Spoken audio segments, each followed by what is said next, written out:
tuning in, and thank you for that. I'm already stumbling over my words, but thank you for joining the joint collegiate panel caster Q&A as the most ambitious crossover of all time is coming out between Collegiate R6 and CEA Siege. My name is CDAPS, and I will be moderating this panel, trying to make sure that no train wrecks occur. But that might be a little bit easier said than done when we're joined by a whole slew of talent, including the wonderful Keglunik, wonderful Loaf, Hello? and the kind of wonderful Crow. Crow, you gonna take that? Already out here throwing shade, and we're not even a couple minutes in. CDAPS doesn't get paid for casting, so I don't want to hear it. Yeah. That's going to be one of the points we can talk about later. So you go ahead and talk about that. But I guess if we want to go ahead and get this all started, I guess a really great way to start would be talking about sort of an introduction for each of you guys and your casting backgrounds, and specifically why you started casting or why you wanted to get into the scene. Yeah. Sounds good. I'll go ahead and I'll start off first. Hi, I'm Loaf, also Jessica Bird. Go by Loaf online. I got started casting probably about around 10 months ago now, in September of last year. I guess if we want to go ahead and I got started through completely and totally inane way. I was at one of my college esports clubs meetings, and I was messing around on OBS on my computer. And our faculty advisor came up to me and he was like, "Hey, you seem to know what you're doing with that program. You want to be a part of our stream team because none of our games get streamed at all." And I said, "Sure, why not?"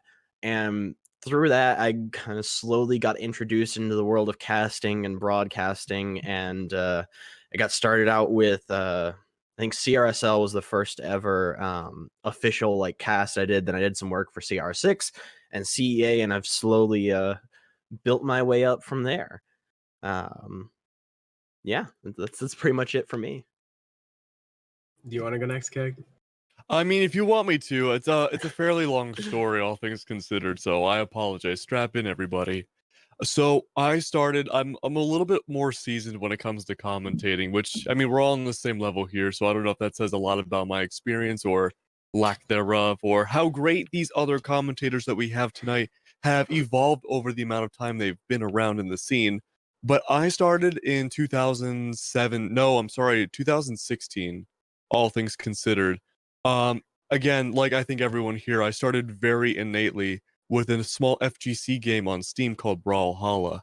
And so pretty much what happened was I got home from school one day, and I was a junior in high school at the time. And some kid on my friends list messages me and is like, "Hey, do you want to play in our tournament?" And I go, "No, I'm terrible." But around this time, I realized I have a decently nice voice, and I kind of wanted to gear myself towards being on TV and kind of like a production kind of aesthetic or niche, I suppose. And so I was like, "Hey, I can work on your tournament." And he's like, "Yeah, do you want to cast? We don't have any casters." So yeah, screw it. Why not? And so I started from there. And I think we talk about this later on in the little cheat sheet script we have, but it went terribly. And honestly, it went terribly for a very long time. And it was only after I took a really long break in college from 2018 to pretty much a few months ago, like in May. So around a 1.5 to 2 year break is when I really evolved as not only a person, not only as a content creator, but also as a caster as well, and learn how to conduct myself professionally to hopefully be just as good as the people you see here. But I'm still trying. I look up to everybody here. Wow. Yeah. What kind words. Yeah. You do have a lovely voice. Your voice is do. probably the hottest amongst us four. But the way I started probably in an even more mundane way. I'm going to out mundane all of you. So what happened was, whereas, Love comes from Collegiate, CDAPS comes from Collegiate, Keg comes from Brawlhalla, I started with T3 in Siege. So, if we consider the tiers of Siege, you have the pro level at tier 1, Challenger League is tier 2, tier 3, and then Collegiate, typically. No offense to Collegiate. But No, I mean, that's pretty much the way the tiers have worked out. So what happened was I was in a Discovery Queue match on the new cafe when it came out last year. And I met a dude named Christian, and we were just chatting it up. We were talking about esports, and he was like, "Man, you seem to know your stuff." And I was like, "Yeah, I have seen. I started when this game came out on console. I have seen probably every Pro League match ever. So I know all the history and stuff like that. Yeah, I have. It's it's both an accomplishment and something to be ashamed about." He was like, "Yeah, you seem to know your stuff. You want to cast?" And I was like, okay, sure. I have nothing to lose. I always thought it was, fun. I used to annoy my friends by repeating everything Kix and Nintero would say about half a second after. So I always thought casting would be pretty fun. And it turns out he was an admin for ESA. So I got in with ESA. I did my first couple of casts with him. My first big cast was actually their grand finals with Jazzman. If you guys watch T3, you probably know Jazzman, the underage caster. And from there, I was ESA. I stayed with them for a while. Got picked up by AGN.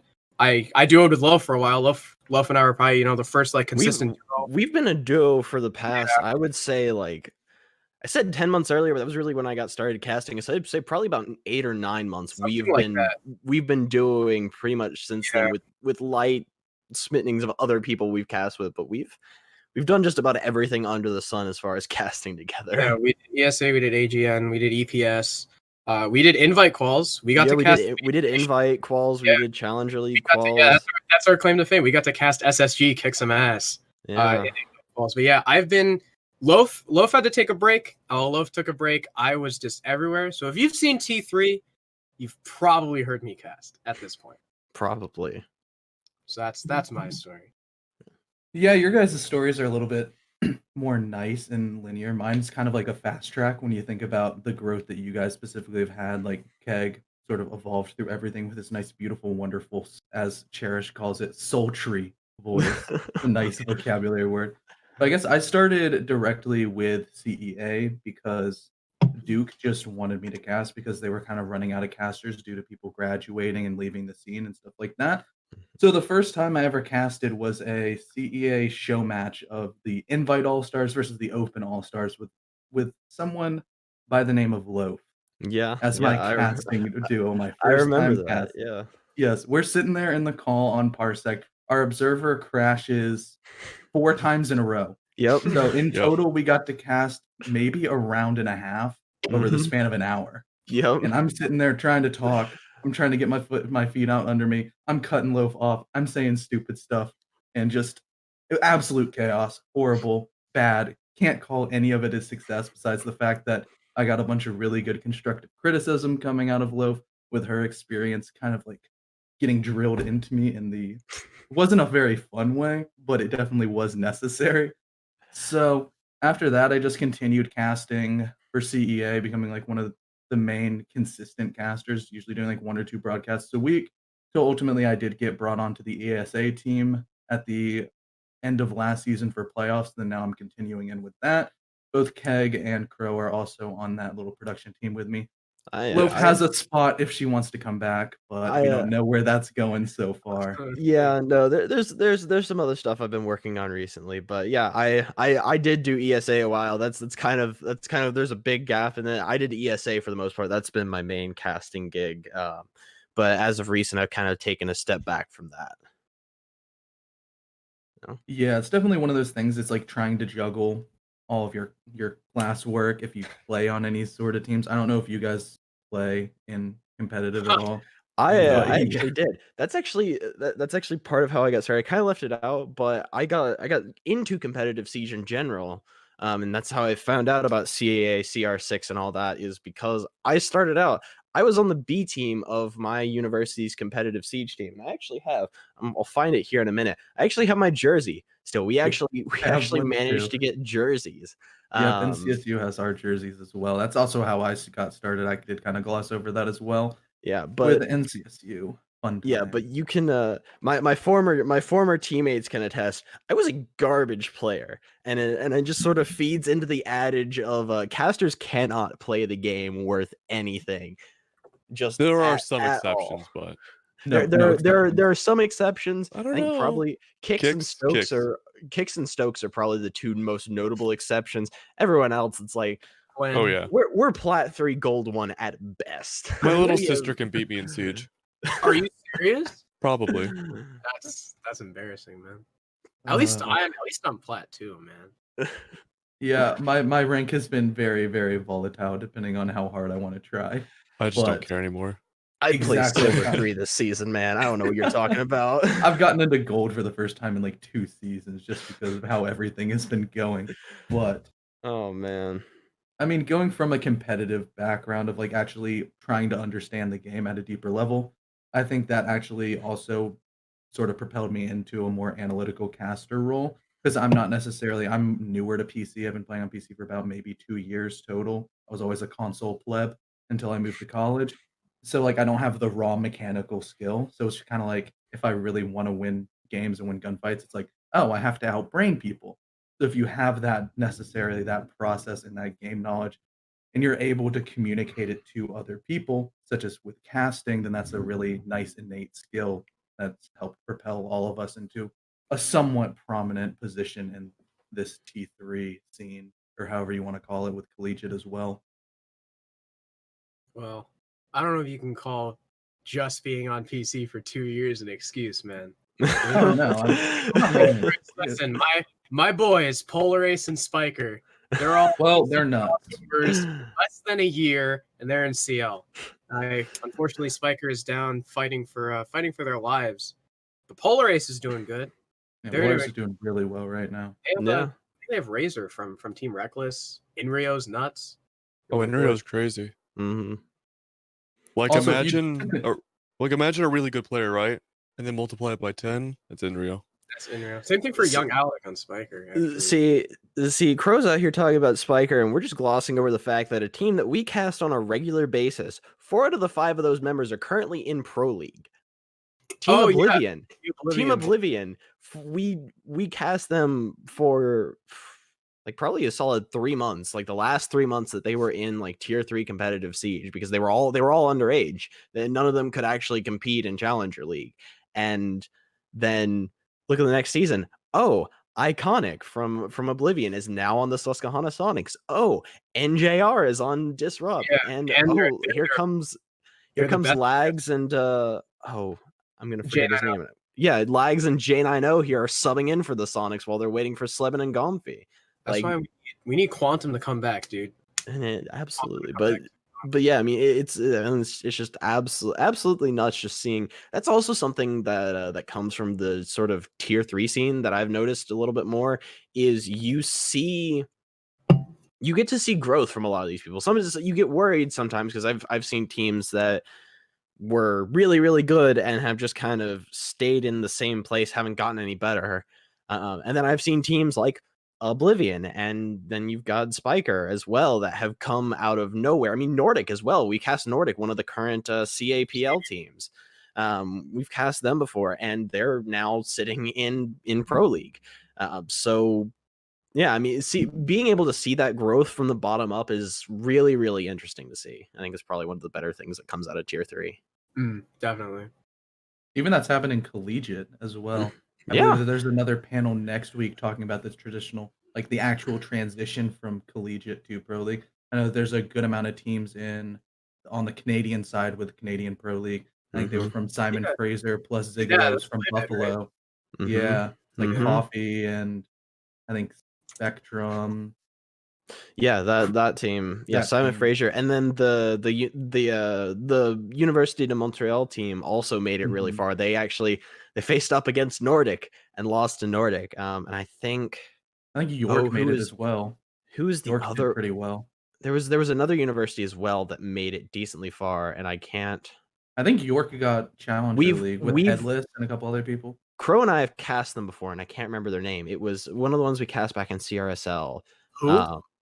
A Canadian team, French Canadian team, and I can't remember their name. Too many Frenchies for me to remember, man. That's also the other thing is that tier 3, the top, it's just French Canadians, like straight up. They're some It's something in the water. reason. Yeah, For some reason, What do Honor, they feed them? Nordic, Nobu. They're all. I don't know. I don't know what's up with them. French Yeah, toast. I don't know, man. It's they put something in the water up there in up there in Montreal. Tango sent us a question. Oh, did he? Yeah, I guess we can go ahead and I forgot this is It's this like is, it's like the and we episode got- of Blue's Clues where you get the letter. yeah. So we I just forgot. got a I forgot this is question. a panel, and we're actually supposed to like answer. Yeah, stuff. we actually have a flow chart of how we're supposed to be doing this, but we aren't doing it at all. Nah, we're already off the rails. What's the big Yeah, caster sin? Come on, do your job, CDAPS. I'm trying. I just don't want to cut you guys off because you're making good points. See, But the I thing guess about the thing caster about sins. the biggest Bro. caster sin is that I've probably committed all of them. So Yeah, I you have. don't know which one would be the biggest. Probably. I mean, it's hard to say what the biggest caster sin because I feel like that really falls into the pet peeve category. Like I have pet Yeah. peeves when it comes to co-casters, and then there's also pet peeves about what I hear from other people. For when, I'm a casual listener and listening to a broadcast, there's a difference between how you want to conduct yourself when it comes to, let's say, an FGC game, so like a fighting game or like a first-person shooting game. But I'm going to gloss over that really quickly and go for the real important part for this question. And that's, you don't want to be too casual about it. And I feel like a lot of the T3, no offense to T3s, but a lot of those casters in below, and that not even just Siege, it's just in general, tend to conduct themselves really amateurly. Now, my brain obviously works different than most people for whatever reason. That's not like a flex or anything either. It's just the way it is for me. But stuff like that where you just treat it too casually and don't really know how to make yourself conductive and exactly what to do comes off as really cringeworthy, and it shows a lot about not only who you are but your experience. And it's like a thin veil. It's like a wax paper almost. Like it's a little glossed over, but we all know what's on the other side, and it's just it's not something I like. But if you don't mind me continuing, I think the biggest pet peeve I have from caster to caster is just talking too much. And I'm doing that a little bit right now, but there have been plenty of casts where it's like, we discussed beforehand where it's like, hey, all right, so let's give ourselves maybe like an approximate 45 seconds each, right? So we can throw it against each other. But then these casters, right? They'll talk for the entirety of a round, say in Siege, or minutes on end. And like, you don't want to interrupt them because that's also another, cardinal casting sin. Yeah. So you just kind of sit there patiently waiting, like gritting your teeth, waiting for that opportunity to shine. And it really throws the whole tempo of the entire production off. And when it comes down to, I'm sorry, I'm talking too much. No, I'm go doing the sin.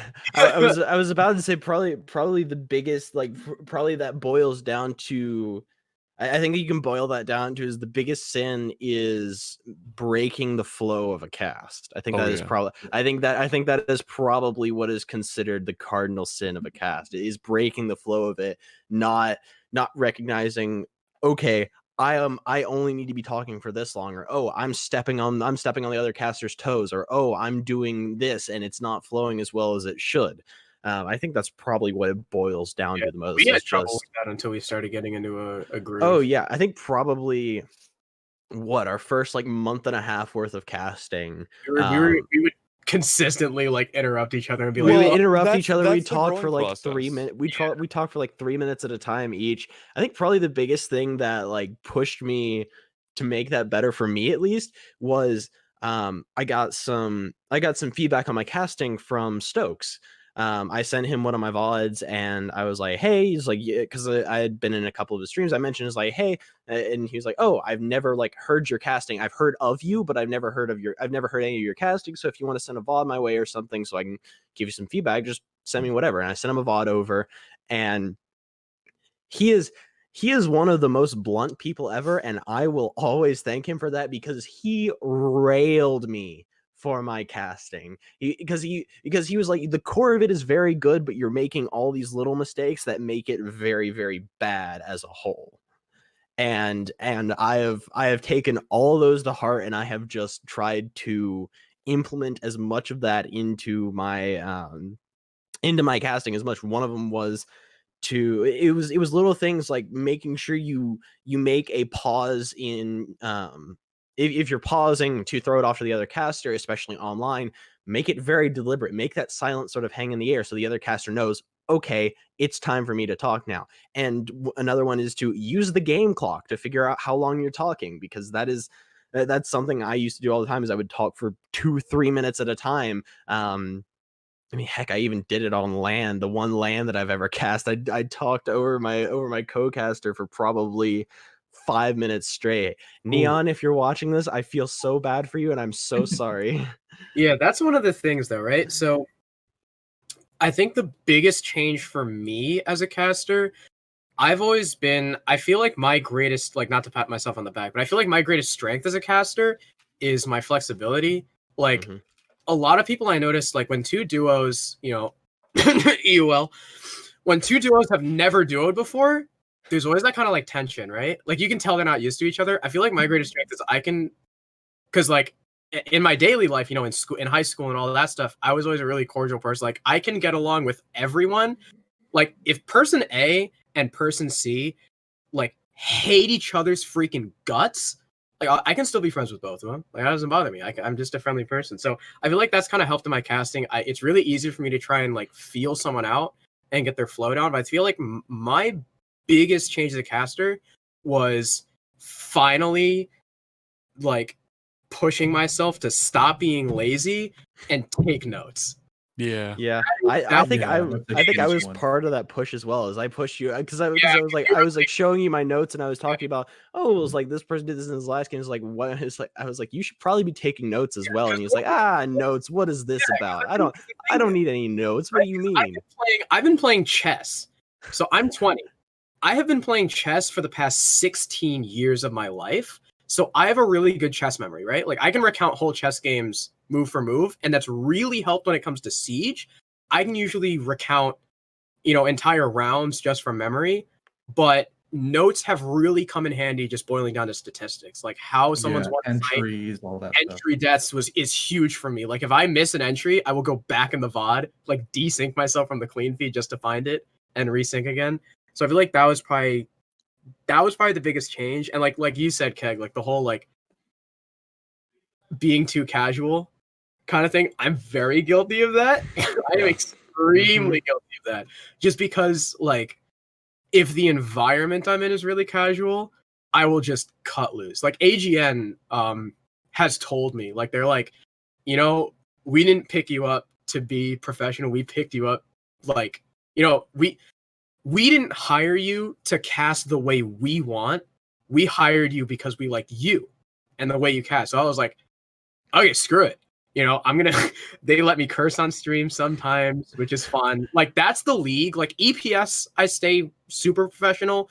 ESA, It's middle. It's like the middle. ESA, we have this joke that whenever we're casting, Crow's brain turns off at about 11:45 p.m. Yeah. and he just goes complete stupid mode after about 11:45. It's very gay. It's a very gay cast, but Mhm. AGN is just where I'm allowed. Like, I feel like it's a nice breather. Just like cut loose and just do whatever I want. Yeah. Yeah, I guess you guys talked about like the big giant overarching things. I guess I could kind of like go into the nitpicky things about casting. Like one giant thing that holds a lot of casters back, especially as they're starting, would be like the idea of crutch words and constantly relying on certain phrases.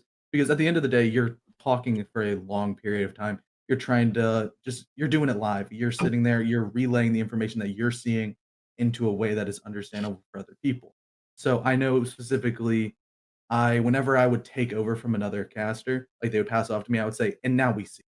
And that would like stall out for just a couple of seconds for me to really get my feet under the ground and be okay. And now we see they're droning here, and then they're doing this, and they're doing this. But when you're on for a couple of hours and you say that 1,500 times, it really brings down the level of the cast. And I know in Taro has a giant Reddit post about a bunch of stuff like this.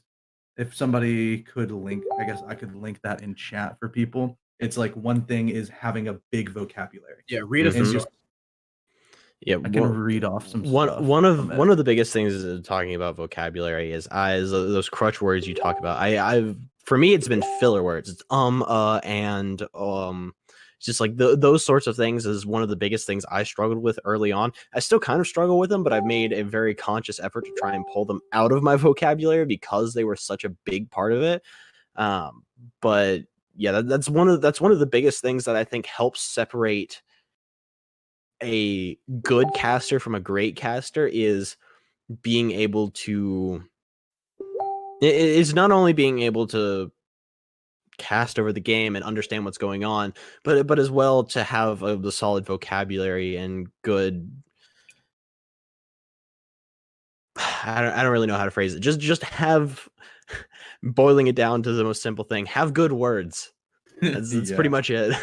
Well, I would say when it comes down to it, it's really just public speaking 101 because you can say a lot of things, but what it boils down to is a complete stimulus overload and a complete disconnect between your brain and your mouth. I was VOD reviewing last night with one of the producers who I absolutely love, and he was helping me with those crutch words because as I say them, at least for me, I recognize their crutch words, but it's simply because, at least in my instance, I don't know what else to say because there's only so much you can really say in some situations. And no matter how much you improve on it, it's still always going to be there and persistent to one level or another. And so, what you can really do is just try to find the right groove and chemistry, not only with your co caster, but with also the environment of your cast, the match itself, and what you think you can say, and maybe skip a beat and not say anything. Just have like a full half second of silence to be that word for you and help build up tension because it's dynamic. It's not a static thing. You can say crutch words are bad, and it's true, but trying to fix them is not an easy solution. In fact, it's an impossible solution. Now, Mhm. I'm sorry, but Tango brought up a really good point. And how do you find people that do VOD reviews? So how do you find a job, right? I mean, you can find applications on websites, newspapers, on the street, talking to people. It's pretty much the same exact concept. You're pretty much either cold calling people or you network and find connections because your grandmother's not going to give you a job, right? For the most part, but she's also not going to VOD review for you. It's a great way of showing off your best work and having people that are better and smarter than you just tell you what you're doing wrong, and then you can go back and be, look how much I improved. And eventually that can turn into a gig opportunity, a career opportunity. It can turn into a whole lot of things, but you have to be willing to take constructive criticism and take whatever feedback you can, whether it's good feedback, bad feedback, or even non-constructive feedback. You got to take whatever you can, man, because we're all struggling. Yeah, and even then, it doesn't even have to be someone better than you, right? Like you were talking about what the producer that you were VOD reviewing. Was it Crater? Yeah. He's not a like he is adamant about not casting. Like I always talk to him, I was like, bro, like just fake cast with me, dude. Like it'll be so fun because I love Crater. I love his person, I love him. But he refuses to because he thinks he sucks. Like, but him being a producer and just being involved with the broadcast, like that brings so much to the table in a VOD review, or even just taking someone who's a fan of the scene, like anyone, because then you get their opinion, not, almost like as an outside perspective, as a viewer, and they can tell you what they like or don't like. And sometimes that can even be, hearing from your audience could be just as valuable or even more so than hearing from someone from, within the circle. Well, that's the secret, though. You can't just get your VOD reviews from one person. You can hit up Intero, Kix, or any commentator from any community that you're in. Because I'm assuming this podcast or this panel is going to be beyond just, Siege itself. If you want to go and ask them for help, by all means do that. But there's only so much they're going to tell you. They're the best of the best in their field, but you got to listen to the general audience. You got to listen to the players. You got to listen to the coaches, the analysts, grandma, all those people, because everyone's in this world is going to give you a unique experience of anything that you do or any art form that you have. Someone's not going to like it, and it might be for the most ridiculous reasons, but you have to consider it if you want to be the best that you can be. Yeah, it comes down to trying to diversify the different, like, the aspects of that cast. Sure, like if casters only talk to casters about casting, then we would just have 50 million Kickstars and Taros. I don't think that would be a bad thing personally. I think it'd be, but You when you break it down to the audience perspective, maybe there's just different styles that people like. When you have your production team and your observers that you're sitting in the call with that have just viewed a whole different amount of casters, different levels. Like I know Ocho has given me some feedback as well. Big shout out to him over at ESA. It's like he's pretty much every single caster that's gone through ESA has also talked with Ocho. It's like having different avenues, talking to producers, talking to observers, talking to other casters, as well as even people in the scene that like and really enjoy watching broadcasts and also view a good amount. They know what they like. And as a general, at the end of the day, the core principle of casting is putting on a show for the audience.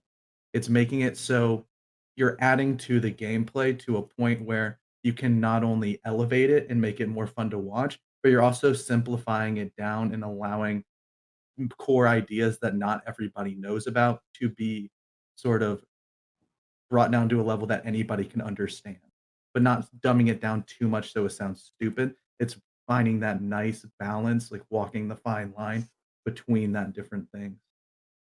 Yeah, that's one of the struggles that like what was it? Like we used to say, one of my friends used to say when back in like the old like under ESL, when you had Kixen and Taro and you had Milosh and Emzo, Milosh and Emzo would be like Milosh is like hard shoutcaster, Emzo's hard analyst, and the way Emzo would break things down was for a more experienced viewer.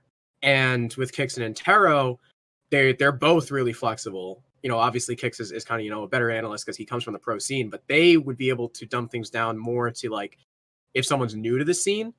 Because I remember, you know, back when Kix started way back, he would talk about everything like he's talking to other pros. So it's really hard to understand. So it's kind of like you got to find that balance because I know that's been a struggle for me because I'm used to my audience, like when I started out, being other T3 players. So I would be casting a player, so I wouldn't need to see. I'd be like, you know, oh, they're doing a 2-3 split on border, or they're doing an SSG roam. And I wouldn't explain further because everyone in chat would be like, okay, yeah, I know what that is. But now that I've started to expand my audience, I have to like bring myself back down to earth. And it's been kind of hard because I feel like there's so much more that I could be saying about the rounds or about the game instead of explaining this one little part. And like there's more in-depth stuff I want to say, but I realize, you know, the casual viewer like doesn't really care about that. Like the casual viewer care about, you know, like let's say the Wamai threw his disc, you know, 3 meters to the left, so it didn't catch the stun that killed his Goyo or something, you know, some stupid thing like that. So I have to avoid that. So that's been a real struggle. That's why one of my favorite bits is I'm pretty sure I did it with you, Keg, is when I talk about why teams bring Ying. No. Well, you know, teams bring Ying. So why do you lose rounds, Keg? What happens when you lose a round? You go to the next round, bro. No. Like, how does that happen? How does that happen? Well, I mean, you don't plant that diffuser, you don't get all the kills. There's 2 teams left alive. Because your whole team dies, right?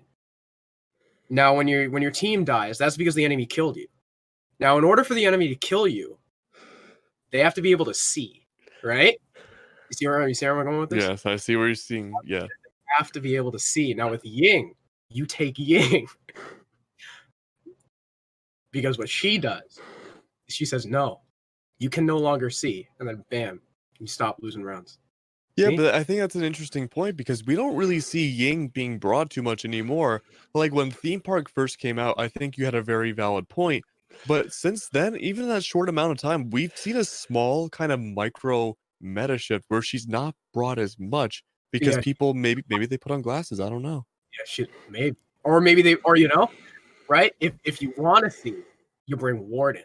Oh man, you would get along great with my friend Taka, who was one of the only Warden mains I've ever met in my entire life. If they're bringing a Warden, but you can't see the Warden because you're like through smokes or whatever, take IQ because she can see the Warden's glasses, right? Very true. Yeah. That's how Siege works. That's how you win the game. So can I become Plat 2 like you now? You can.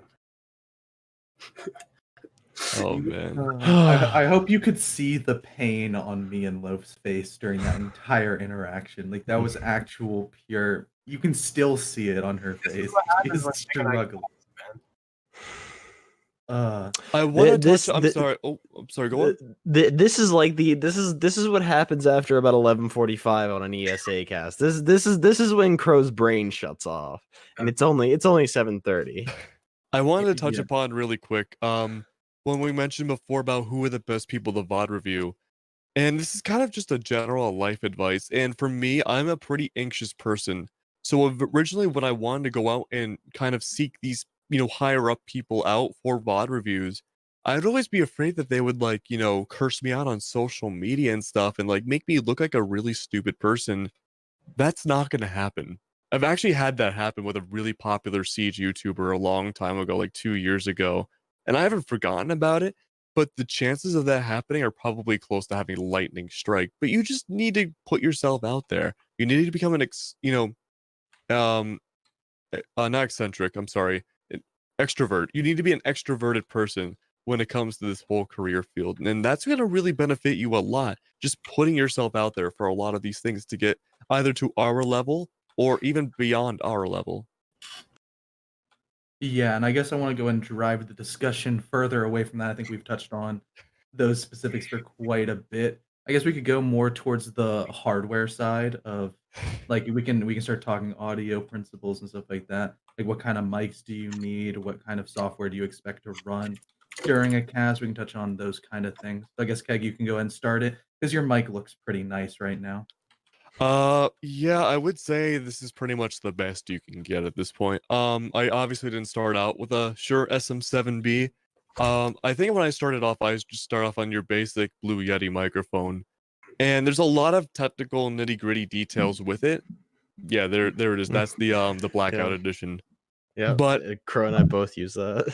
I don't like the Blue Yeti, and there's a lot of reasons. I don't know how in depth I'm supposed to get here. I don't want to bore the audience too much, but what it comes down to it is that you should always try to go for the next big thing, especially, if it's needed. USB microphones suck. They really suck. I used to work in selling microphones, and I can tell you they're awful. They're really, really bad. They're convenient, very convenient, but it's not worth it. It's really not. I also kind of want to touch on that as well. Is that starting out? Kind of want to give perspective to what Keg is saying. You don't need an XLR setup. You absolutely do not need an XLR setup Yeah, you because can use a tin can.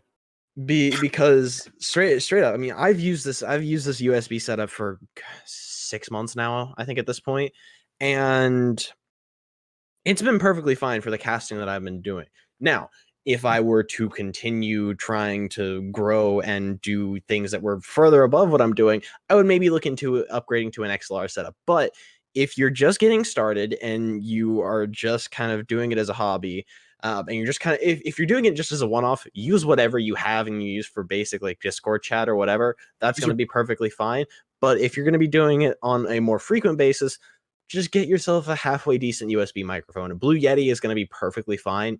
That's what Crow and I have been using for a while, and it's not the greatest by any stretch, but it's a cheap option. It's easy to set up, and it gives you better quality than most headset microphones. Yeah, I spent more on my headphones than I did on my mic. Yeah, I mean, same here. Other than the audio itself, like the hardware inside of this microphone or the mixer I have in front of me, what I really think it comes down to is just you have options. It gives you more options. If your Blue Yeti is not great for your room, there's really nothing you can do. There's no amount of drivers or YouTube fixes in the world that's going to make that Blue Yeti better. But let's say your microphone here starts, acting a little too loud. You can lower the gain. You can turn down the peaks. Whatever you got to do to make yourself not have to spend any more money. It's kind of like an investment of you spend a lot of money now or at some point, and then you don't have to later on. This will last me the whole rest of my life, probably. Yeah. That's true. I also have the USB path, but I don't have the full Blue Yeti such as Crow and Loaf. I have I believe it's a Fifine K669. This thing was $30. Yeah, I don't think it heard of sounds. Yeah, it's, but the it's good thing $30, about but it works. Yeah, it works. That's what matters most. Yeah. The XLR setup as well. I've been looking into upgrading recently because I've been doing this on a very regular basis. It's also not that expensive. You don't have to go the route of a Shure SM7B because that is for most cases, gotta admit, it's kind of overkill. It's $700, and for probably about, I think I was looking at It's like not 700. The mic itself is 400, right? Oh, it's 400 now. I think the price has gone down since I You still looked need a at it. mixer and a preamp and stuff like It's that. Yeah. on Shrews website. it's gone down since I looked at it. I was looking at something that was way overpriced, I guess. But like an AT2020, a Scarlett 2i2, and just like a decent arm and cable, and run you probably about like $250. Well, and yeah, that's really expensive, but compared to some other setups, it's probably some of the cheapest stuff that you can get. And it gives you a lot better quality than a USB mic. Gives you more options, like Keg said as well. But again, it's not the end all be all of things. Again, USB is good if you're doing it more than just kind of a one off thing. But if you start doing it as a more regular thing, look at investing in an XLR setup, because then it becomes a lot more modular and you can upgrade individual parts and pieces. Whereas the Blue Yeti, this is all I have. I can't change out the preamp in this, or I can't upgrade anything with this. I just either have the Blue Yeti or I have nothing. That's pretty much it. You can change. You can go from omnidirectional to Cardioid. cardioid. The different patterns kind of make a difference, but it's still a Blue Yeti through and through. Your best friend's going to be eBay. I don't think I spent over $200 for all of what I have. Off of eBay? Oh yeah, all eBay. Sick. Really? Very cheap. Very cheap. I'm very paranoid, so I don't know if I could do eBay. Well, what is the eBay gonna do? Is there like a mosquito or something inside the microphone? Hey, No. haven't you seen the thing where like someone was selling like an iPhone and they just sent them like the box? Well, no, but there's seller protection now stuff too. Oh, you're right. So if anything, it's more likely the sellers on eBay get scammed than the buyer. Oh, Yeah. sick! I can scam the seller. Hell yeah! Yeah. But I guess we can also talk about. I'm sure all of us here have 2 monitors at least, correct? Oh yeah. Crow does You not only have have- 2 monitors. Crow only has really? one. Actually, the light that's coming from me is a blank Google Chrome tab. I don't have a light. Yeah, that is what Crow uses for his lighting, and that is something I've also railed him about as well. But so talking about 2 monitors, it is not. It's another thing that is nice to have, but it is not absolutely necessary in my opinion. You don't give maybe the full picture as far as what the game looks like. You can't have the Discord or whatever program you're using up, as well as a stat sheet or something else. You can have them all up, but you may not be able to see the full picture. With 2 monitors, what that allows me to do is I can dedicate one screen right here to just the game. And then I can have open over here. I can have whatever else open. I can have a stat sheet open. I can then have Discord open so that I can talk with my producer, and then I can have whatever else open. It just allows you to, it allows more flexibility. I would say it's not necessarily necessary, but it's a very nice thing to have. And I think that comes in general. It's not necessarily just for casting. When working from a computer from a long period of time, 2 monitors is something that just makes everything a lot more convenient. It makes certain things easier and allows for maybe a little bit more productivity. It does Yeah, you allow. don't- Oh, my bad. You can go. It does allow for productivity, but I can tell you right now, when you're at a LAN casting, you're not gonna have 2 monitors, so you have to get used really quick to just using one screen and whatever note-taking device you want to use. But I mean, yeah, again, convenience. You have Spotify open on one monitor and then have your Discord open on the other one, and then you have your game in the middle monitor. You can do whatever you want. What, you cast? No, Oh. I can't focus that much. I thought you were gonna say WoW casting, bro. Open up Spotify. No, I have to deal with one. I mean, my one monitor is a 27-inch, so it's not bad. I can use like the Windows Snap and just like have windows just scattered across my screen. Which works for me, as all my note taking is handwritten anyway, so it's not a huge problem. Also, I would get a second monitor. I have literally no room on my desk, so Yeah, you got a good desk too. yeah. Yeah, that's just one of in those general. things that you're investing in if you're going to be sitting at your desk Yeah. for a significant amount of time. And a chair. And a Yeah. nice chair is always a big thing. I'm sitting in a wooden chair. Yeah, like my desk is like a college dorm desk, or like the desk is like under the bed. I don't know why my parents bought that for me.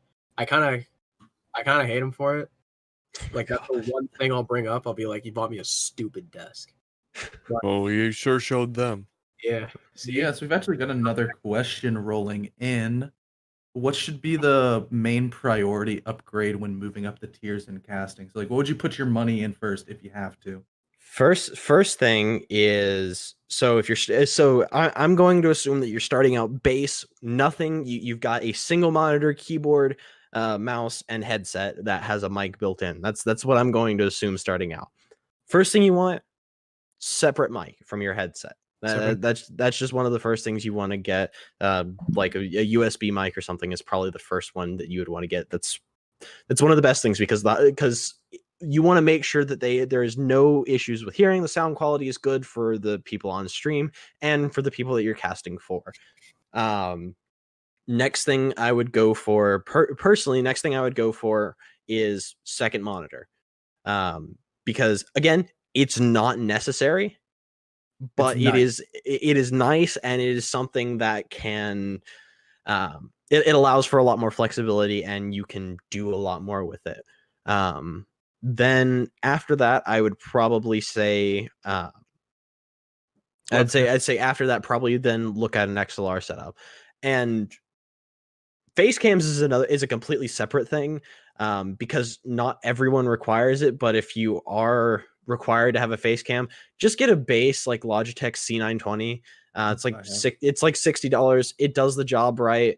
And so long as you've got decent room lighting, you don't really need anything else. I've got just like a $20 key light I got off of Amazon to supplement my room lighting, which helps. And I mean, hey, worst comes to worst, you can just do what Crow does, have a blank Google Chrome tab open, and that, I mean, you see he's actually lit up pretty well despite not really having anything. If I full screen Discord, this happens.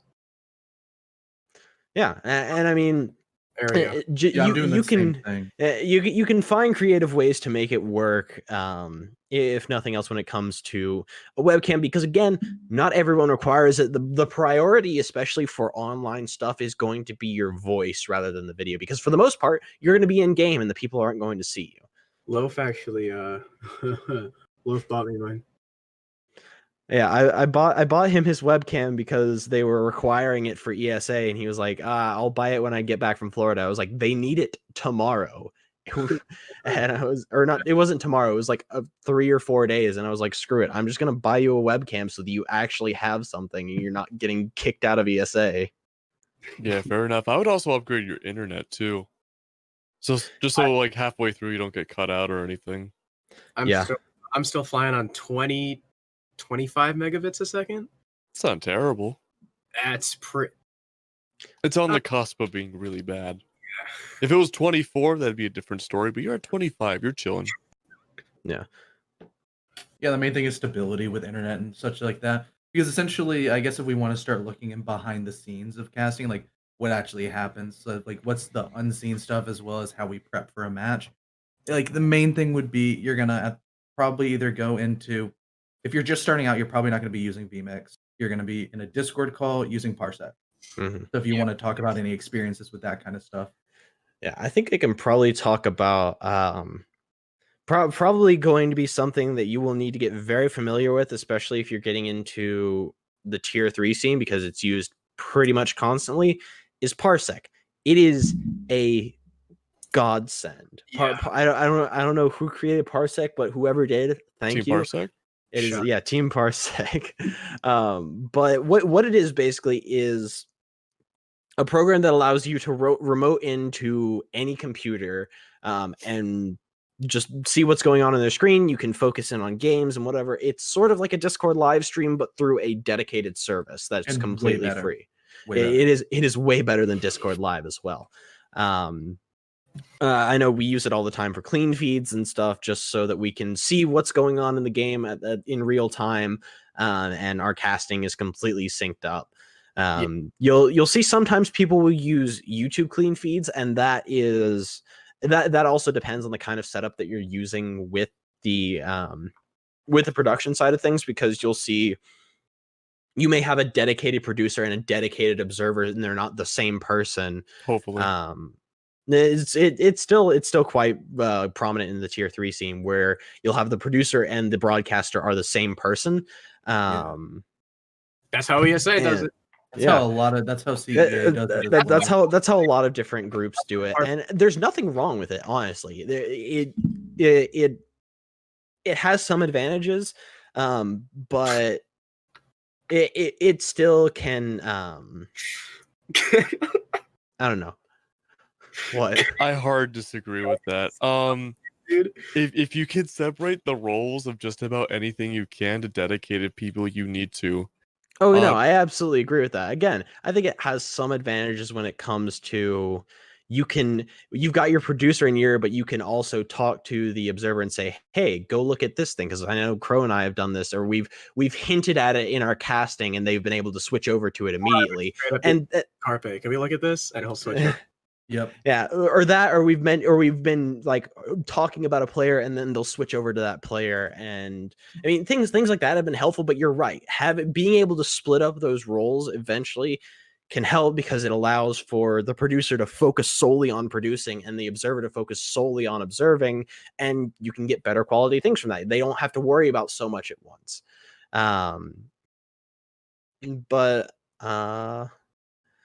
So another question we just got, which I actually think is kind of right along the same lines, is how do you deal with a bad observer, or how do you get the observer on the same frequency and mindset as you? How do you build that synergy? You got to talk with the observer beforehand. You have to talk to them and you have to say what you generally like to do. There are some groups that will have a standard set for what their broadcasters should do. I know groups like CRSL have done that. ESA does that. I think EPS does it as well. I can't remember off the top of my head if they have like a set standard for it. But various groups will have, this is the way we want you to observe, and this is the only way you should observe. But there are times if you don't have an observer that follows that, where they aren't being told to observe a certain way, then talk with them. Tell them what you like to see is like, okay, I want to see the scoreboard at the beginning, at the end of the round, or I want you to stay in third person for the entire prep phase, or things like that. And if you end up getting someone who is a bad observer, has a hard time following the action, don't worry about it too much. Try to focus on what's going on screen, and if there's action happening, talk about that action and try to, if the observer can hear what you're talking about, try to hint towards that. Try to nudge them in the right direction through your casting. Don't just stop everything and say, hey, go look at this, because that brings it back to the cardinal sin of casting, of you're breaking up the flow of the cast. It really goes both ways. It's funny, the person who gives us all these questions kind of live pointed this one towards me, and I guess I should explain my credentials a little bit. I don't want to say I'm one of the best North American observers for Siege. That seems really egotistical of me. But I was considered for that Pro League spot to move out to Vegas to observe for the new season, but I still have school, so I couldn't do it. Pretty much it really goes both ways. To an extent, the observer's the third caster because they're telling their own story. You need to focus on a lot of things. You need to have a lot of in-game knowledge. You need to be able to have a really good sense of rhythm as well when it comes to observing. And not only do you have to listen to what the casters say, but you also need to take the lead a little bit too as an observer, because you're literally the entire skeleton of the show. Everything else can go on to some extent, but not without an observer. You're the one that gives the show. And so, if you're showing something that you know is really important and will actually dictate how a match will go, the observer, you don't listen to the casters. The casters listen to what you are presenting to the screen, and that is just as important. So, I mean, I think a lot of people kind of really underestimate the observers, and overall, people think that they're kind of not almost inferior, but taken granted for, or taken not advantage of, but they're taken for granted a lot. And I mean, really, they're just as important as Kixon and Taro and stuff. And I'm glad they're really starting now to get their own names. Yeah, if you think about kind of like as a movie set, the observer is both like the screenplay writer and the director, because it's up to them to, again, like you said, without them we don't see anything. Like if we had just casters, like what are we gonna cast over? We need that person. And every so often the casters would be like, hey, this is how the defense is setting. Like, you know how like let's say Kixen and Terra would be like, oh, you know, there's this specific wall that's really important to the setup, and then the observer would kind of highlight it. That's kind of like the very few times where the caster would be like, hey, observer, you know, hey, come look at this. But for the most part, the observer is telling us what to cast or how to cast it. So I've heard a lot of people say that it's really easy to spot a bad observer for FPS games. I honestly don't really agree with that. Maybe I'm just so kind of indoctrinated into what I should do myself that like it's burned into my brain and I visually cannot imagine it going any other way. But I've casted a lot with, you know, people who like 5 minutes before we start goes, "Oh yeah, this is my first time.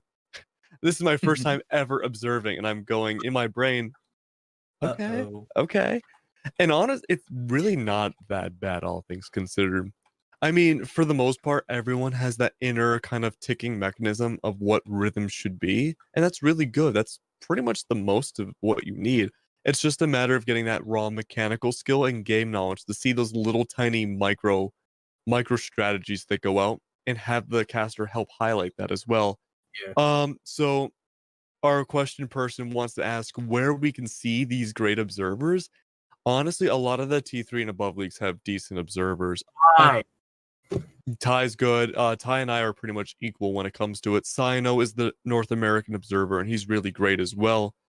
Pretty much you won't have to focus and really worry about the observer anywhere from a semi-professional league like T3 is enough. Which, again, I guess plays into why they're kind of taken for granted because you don't really think about them because you're just overstimulated by what you see on the screen. But honestly, yeah, myself, Sino, and Ty are probably the top 3 in America. I say you guys and Carpe. Carpe And is Carpe. Oh, yeah. I throw Carpe And in there Carpe, as well. and Carpe. Carpe is wonderful. I know Carpe is a producer. That's what I think of.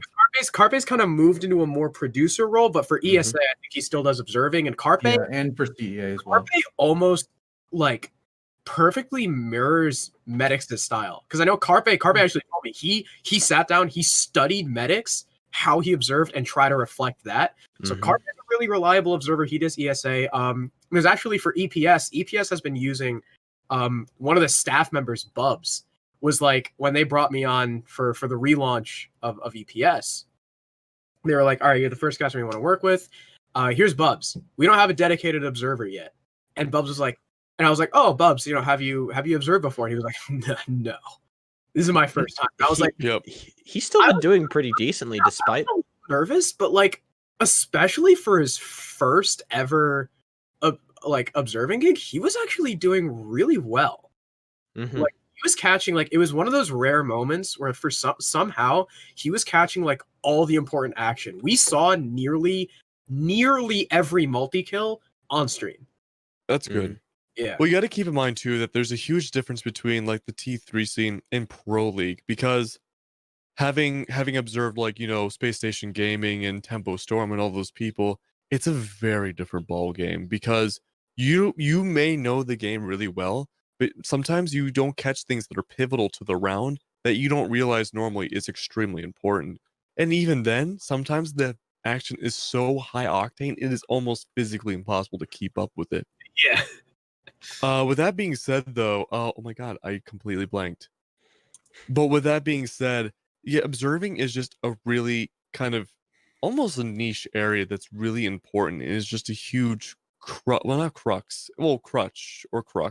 to what makes a production so good. I think too, something that a lot of people don't realize about observers, but not only are observers integral to the production side, but observers are also integral to the teams. Without the observers, there's no VOD review. True. A lot of times, observers dictate what parts of the strategies of each team are. So you know, sometimes observers are even taken for granted by the players themselves and coaches and stuff, because without them, you know, it's the players and the coaches rely on the observers to show, you know, the strategies in their completion. Very true. Yeah, I guess you could almost compare it to like if we want a traditional like sports reference, and observers like I almost think of them as like a lineman with like it's less glorious, but it's definitely necessary. Everybody when they think of I want to get into esports production, I want to be a caster, I want to say hype plays, I want to do all this. but you need just as many observers, and having good observers is something that's so crucial to the entire scene at every level. Like, yeah, like VOD review. No observers, no good VODs. You can't get better. You can't correctly analyze what your mistakes have been, as well as being able to possibly capitalize on the mistakes that other teams are making. You At can't least, have any production. You can't have any casters talking over the gameplay if there's not good observers.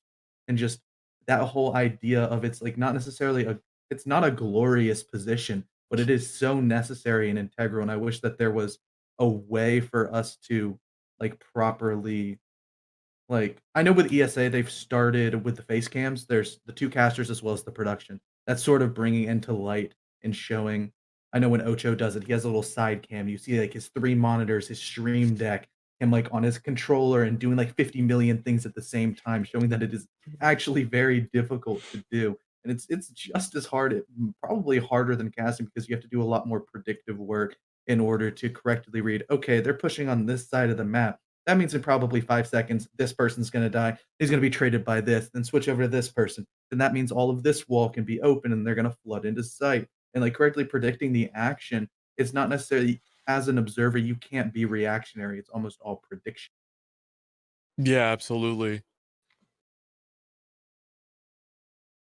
well, actually, I just realized the point about observers being integral to teams VOD reviewing. They are until we get our replay system. UV.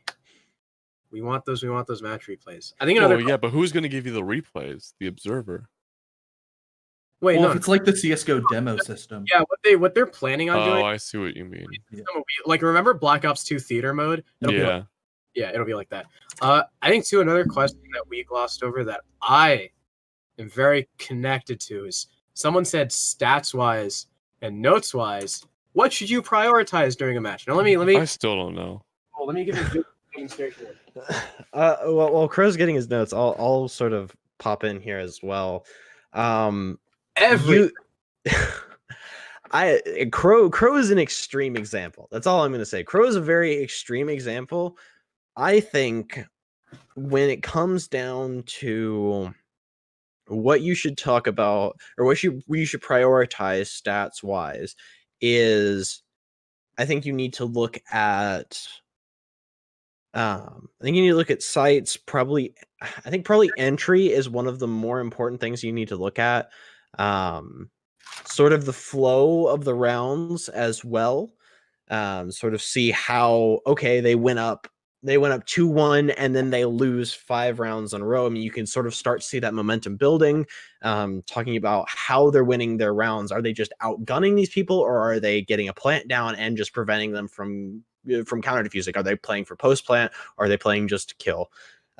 There's a lot of things that go into looking at stats, but I think notes wise, I think what you want to do is you really just want to hit the high points of the round. If there was a 4K, if there was some sort of multi-kill, if there was some clutch or something else, I would say note if there's a plant, note who won the round, what side it was on, the round differential, and if you have time as well, if you can think of it, entry as well. I think those are probably the 7 most important things as a caster to take notes about. I feel like if you've got someone who's just doing like analytics, which I know there are a couple leagues that do that, they go a lot more in depth with like op picks, map picks, site picks, a lot of other stuff as well. But I think as a caster, those 7 things are probably the more important things you need to focus on.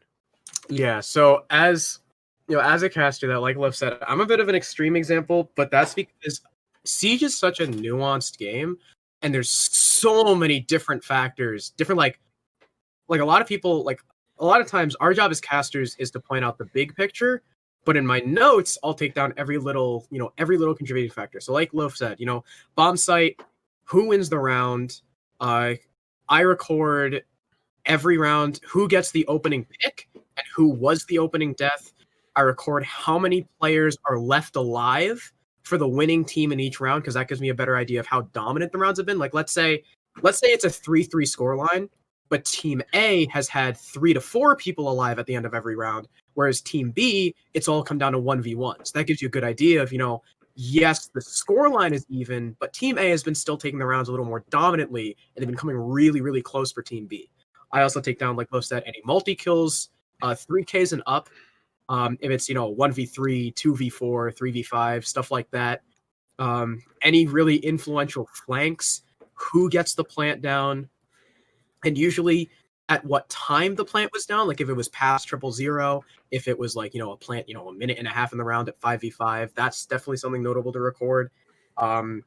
If there's off picks, like let's say someone's bringing a Ying or they're bringing like a clash or something like that, and where the clash was playing, how she affected the round.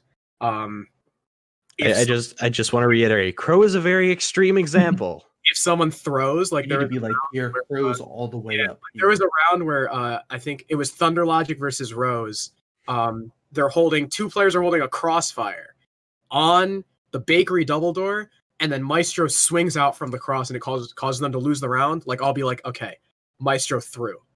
So stuff like that. I try to take down as much as humanly possible in the 10-15 seconds I have to write stuff down. What's important is that you need to be able to reiterate what happened during that round so that you go back into your notes and knew exactly what happened then. You don't need to write down everything. You need to let your brain do some of that work too. It helps with the retention factor. But when it comes down to it, they're both completely right. You should be able to take down whatever you find is noteworthy and be able to use it coming back up for either analysis or even future casts. Yeah, and building off of with the future cast, if you're doing something consistent such as a league, I know like specifically with ESA, how they want to do things currently is that there's rivals, contenders, and champion series. They want to keep the casters consistently between the play days. So such as me and Slayzilla are on contender. So we cast all the contender games. So we're actually familiar with the teams and are able to sort of offer more insight into the different play styles and how things are going to build. That's what you see with things like Pro League, like all the way if you want to go to the top. If you're at the top of it and okay, G2 plays this map like this, going up against BDS who plays it like this, that means that their play styles are going to cancel each other out, or you can offer that sort of prediction as well. And being able to sort of build, like you said, with things from previous like performances on specific maps or specific sites. Maybe if we think about Cafe, for instance, maybe there's a team that isn't good at defending Kitchen, but they're absolutely insane at defending both of the second floor sites. So they don't even go to Kitchen and they never go to Kitchen. You being able to know that and talk about, hey, this is why they are in Train Room as a site as opposed to the traditional secondary site of Kitchen, being able to offer that idea and that little bit of insight to the rest of the audience is something that's nice and nuanced and can help sort of build the audience and build a community around any sort of sets of teams with their fan base in specifics. And it's important to say like why. Like let's say they're really good at holding mining because they have let's say a really good crossfire setup from dining and pillars or something like that, or they can't hold kitchen because their roam in the second floor is really inefficient. Like stuff like that is also stuff you take down. Something we glossed over that I think is a given: operator bans, obviously. Mhm. And what team? I feel like it's not. It's a little bit important, but it glossed over. What team bans what, and who got the first ban? Yeah. Let's say Team A, let's say G2, right? G2 during season, what was it, season 7? Like 100% banned Lion across the board, right? Nearly every single game. But if another team bans Lion first, then G2 is like, oh, okay. We have a free one. So I feel like that's a little important to take down. And something else, if you can, map bans. Taking down what teams ban what maps can really help you in later pre-shows. Because, right, a lot of times you have like 5 to 10 minutes before the actual game starts to talk things out. And the more notes you have, the more stuff you have to talk about, the less awkward it seems. And it can also give you sometimes a good idea of how teams play. Like, let's say a team ban, like, let's say it's a best of 3, and a team bans Coastline and Consulate, but picks Theme Park. That gives you really like they hate the really fragger heavy maps. Maybe they're not as confident in their gun skill against this specific team, or if it's repeated, maybe they just really like the strat heavy maps more. So stuff like that. I feel like like Creator said in chat, even if you don't think it's that important, it can always just the more notes you can take in an efficient amount of time, the better your analysis will be. Yeah, no, I completely agree with that. You just gotta find your own groove after a while too. Eventually your niche and what to talk about, and just be able to fill in that role that you can and be the best that you can be doing it. And that's really all you can do at that point. I think step number one is just find a system. If your notes are disorganized and you can't even read them, then they're useless. You got to really find what works for you. So Yeah. I guess this could be a really good segue onto specifically the different kinds of castings, as you were like talking about analysis versus either color commentary or shout casting. I know each of us in specific do a very different way of casting, and that's why variety is key. So if you guys each wanted to go in what you necessarily feel like your strengths are in the casting scene and what you specifically like to do when you're in game. I mean, I can go first. I love going first. Go, Keg. I mean, my casting's evolved a lot over time. Like, when I casted in FGC games, it would pretty much just be like knowing every single move, the name of it, and just saying over and over again what it would be. Or a better example would be now first person shooters. I would list out the entire kill feed really quickly, and where's the substance in that, right? There's nothing there. You got to be able to have that controlled hype too. You need to feel what the audience feels. You're the maestro of that situation. If I'm making it tense, you know it's going to be tense. If it's going to be a dire situation where there's stakes on the line, you have to convey that to your audience. You need to know how. But if you're analysis, you don't have to worry about that as much, but you got to be able to tell us part of that story about why that color commentator, that play-by-play, why that's important. You need to back them up. Even though you're equals, you need to be able to play off of each other and use those statistics and use that tension building that both people need to bring together to tell a story the viewer's going to go home and remember. Yeah, I feel like it kind of depends on your groove with your duo. I feel like it's important to be at least competent in both color casting and shout casting.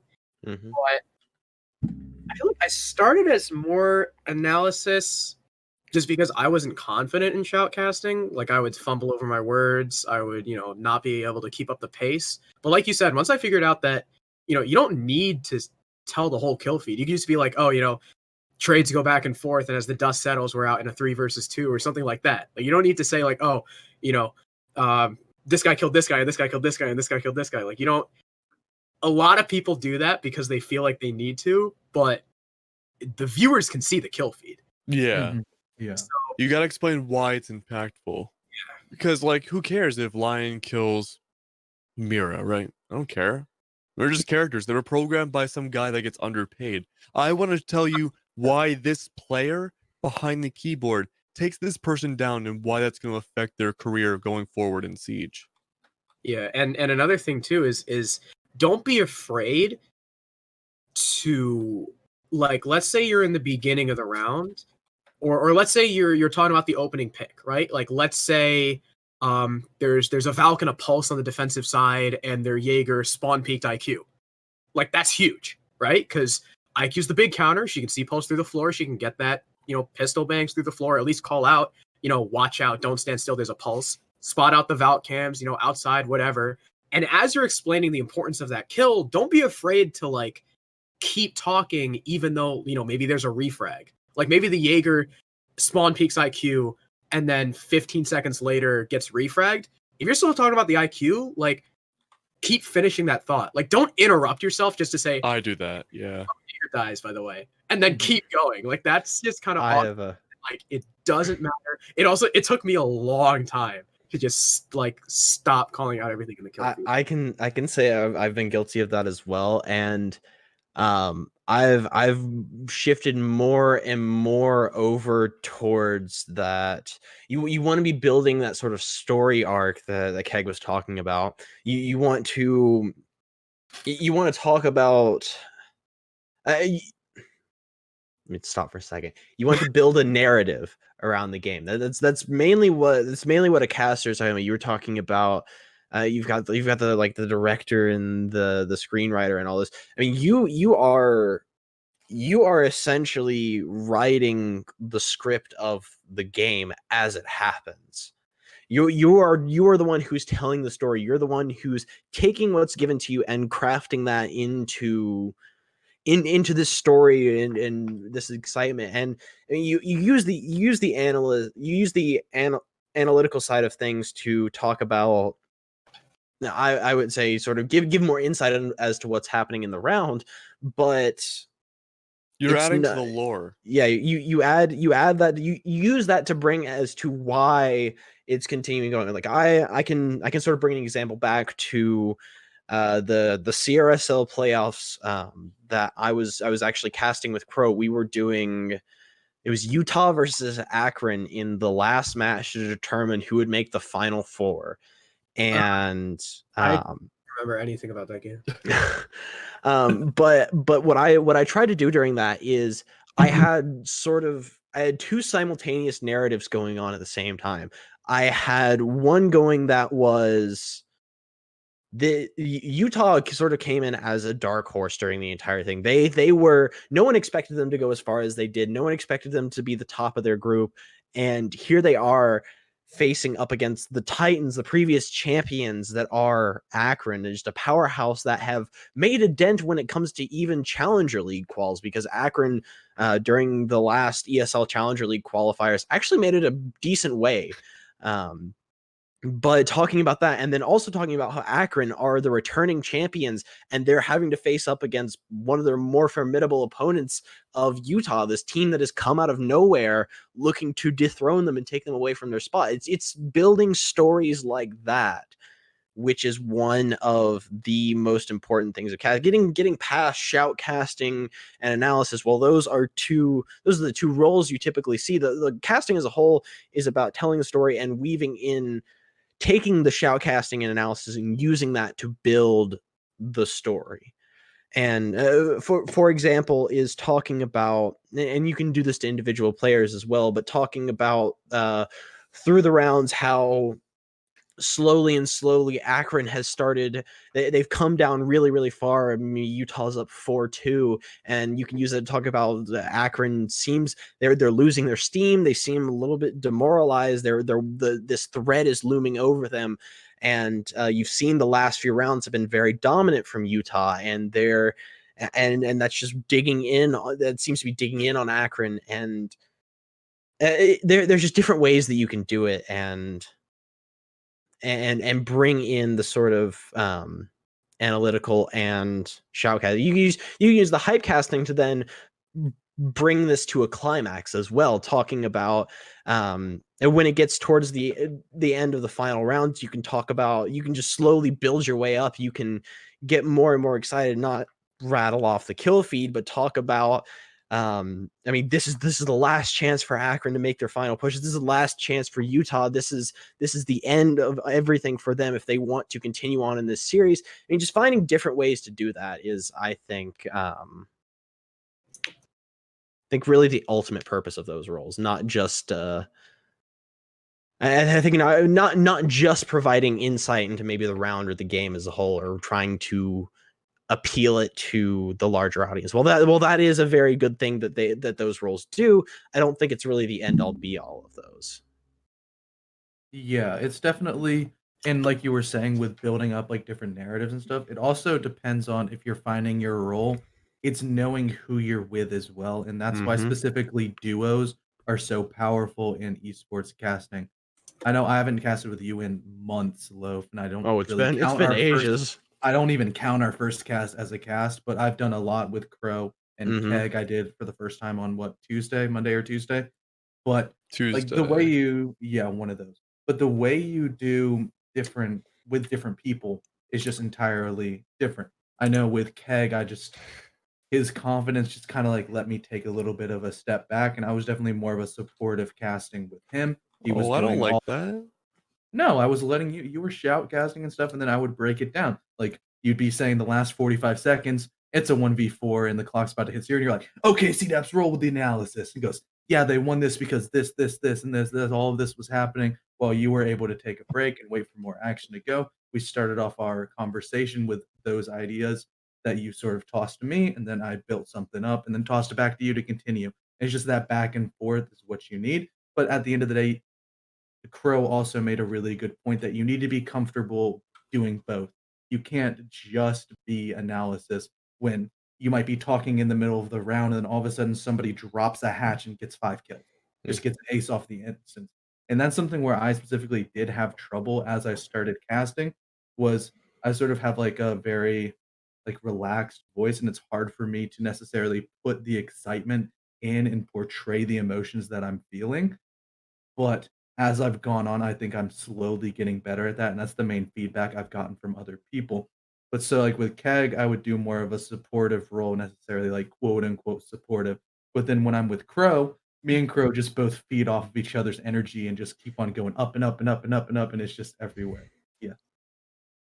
What's But most important is that everyone needs to bleed into each other like some giant anamorphic being that we're all connected at once. Kind of like life itself, how we're all kind of connected. Yeah, you're laughing, but you know I'm right. oh yeah, definitely. Like some horrific amalgamation, like writhing limbs everywhere. That's us. That's Yeah, us. it's the end goal, man. It's the Yeah. end goal. Want to become one in the most eldritch way possible. But I feel like like CDAP said, I feel like if you're doing analysis or whatever and stuff happens, it's super awkward. Like if in the middle of a 3K you stop your analysis and then just stop talking, and the shoutcaster is like, okay, this guy gets 3 kills and then like has to carry on. You got to be confident in both. And if you're the shoutcaster, you got to be confident in analysis.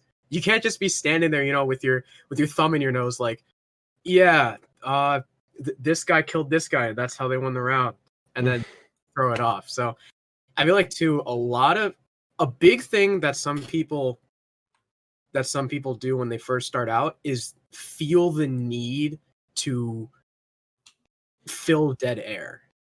Hmm. Like they'll just like let's say it's during a clutch, right? Like let's say Bosco is in a 1v3 or whatever, and he gets the first 2 frags quick. So you shoutcast that, you're building the hype, and then they'll just like he'll be hunting for the last one, and there's like nothing happening for 20 seconds, and they just keep going and going and going and going because they don't want to let the hype settle. But what you got to do is, right, Bosco gets the double kill, they line up, whatever, it's down to a 1v1, and then you slow down. Like you let the hype settle, you go, all right, Bosco knows it's now a 1v1. Does he have info on the last guy? They had a Valkyrie on the board. They might have a black eye, but the IQ was in that room earlier, so it could potentially be gone.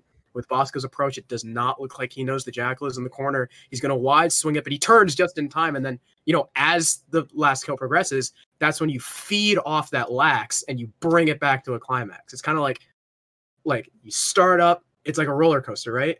And you go down and you got to build it up again before the climax. So I know it's something I struggle with like solo casting. It's really hard to stop talking when you're solo casting. Oh, it's nearly impossible to rein yourself back in. Well, you don't want dead air. That's another cardinal sin. You don't almost never want dead air. Unless you can put a beat to it. I actually strongly disagree with that because I feel like silence can be an incredible tool when it comes to casting. I've discussed this with a couple of other casters before as well. Is that using silence to your advantage can be something that can be incredibly powerful. Use silence to really drive home the point about something. You talk about is like, oh, this is SSG's last chance to make it in. And you let that sit for just a second or two. There's a difference. Use silence to punctuate. I get what you're saying about like dead air though. Like not letting things just kind of sit there for 10, 15 seconds with nothing going on and just kind of letting the round play out. That I can understand. But I think I misheard. It really took it as just silence in general. Yeah, having a beat is okay. It helps build up tension, like I said earlier, but having just straight up dead air, because you're filling in the role for 2 people, is you're gonna have dead air and it sucks. Because like you watch or listen to a radio station, you're not gonna have dead air. That DJ's always talking, whether you like it or not. And I mean, this is a little bit different of a ball game. Usually they have music to overcompensate it as well. But have music when it comes to casting by yourself. You have the game, and you can't let that flow through it by itself. You got to put something over it. Yeah, and I think that's a really great point that Crater just made in chat specifically, is that there's a Oh, Crater! gigantic difference between silence, giving yourself breathing room, and having that dead air. Silence can definitely be a tool where you're, like Crow was saying earlier, you get the first 2 kills and there's a little bit of a lull. You can either use that lull as sort of silence to build tension. You can use it as a time to maybe pass off to your other caster if they're comfortable in that position, or just a chance to regain your headspace and make sure that you're going to give the play that's on the screen the justice it deserves. And but necessarily with the breathing room as well, nobody wants to be just always up against the wall talking at 5 million miles per hour for the entire time. You need to be able to have that necessarily building the beat, switching in between having your rhythm and building with your casters, and not necessarily feel super stressed because that will translate into directly how you're communicating to the audience. But when you have dead air, such as just stopping like that, that's an awkward pause. There's not really Yeah. anything you can do with that, and it isn't being used as the proper tool that it can be. But building up that tension towards the very end of a sentence or a round like that, it can make a big difference towards the end of a round because the stakes are high. And you want to know what the next point is going to be after the sentence is over because I'm making you cling on to every word I say. Every single word. It's going to be really important too. But I think that is a great way to wrap up silence. Yeah, and I guess we can move on to the next point being the specific networking. I think that's probably what a lot of people, if they are trying to get into the casting scene, this will be a very big segment of this Q&A, how to get known, how to get people to notice you, how to get into these leagues, into advantageous positions and stuff like that. I guess we could talk about specifically what our paths of networking was. Um, I have never networked. I I mean, think that's not true. I think I can start off a little bit. Taken the initiative to network. It's always been like I've never really asked to cast. People have DM'd me, and I've just been like, okay, sure. But And you're taking that opportunity I've is taken networking. I've taken every opportunity I could, and I feel like that's why I am where I am. Not because I've made the proper contacts like myself and went out of my way to be like, I want to make friends or like I want to contact this person so I can stick in their mind for this future opportunity. I've just been going and going and going and going and then steadily, broadening my horizons. And I love you, Creator. I just want to say that. Um, I think for me, I I came from already sort of I started out as an engineering major, so I came from a already very professional background, and my parents as well come from a very professional background as well. So I've grown up really knowing all is like, oh, you have to network, you have to meet new people, you have to talk with people, make those connections. So I think that really came as an importance to me already coming into this. And I've been slowly sort of doing that. I mean, networking. I mean, even through doing the VOD review with Stos, I sort of networked there as well by getting sort of, hey, I'm a caster and I'm looking for feedback, and I've been doing this and this and this, that sort of thing, and just as well, just sort of interacting with as many people in the industry as I can, but not trying to be that sort of push myself into the conversation. I try to look for a good solid opportunity to talk to a person, especially if they're higher than me in the scene, because I generally enjoy listening to the way that they think. Um, there was one time when there was a casting job that was posted on Hitmarker, and Intero like retweeted something about like, hey, if you're looking at this, talk to me about like paid casting jobs. And that was around the time I was kind of starting to looking for asking for pay for some of my cast, because I had pretty much been doing it completely free before.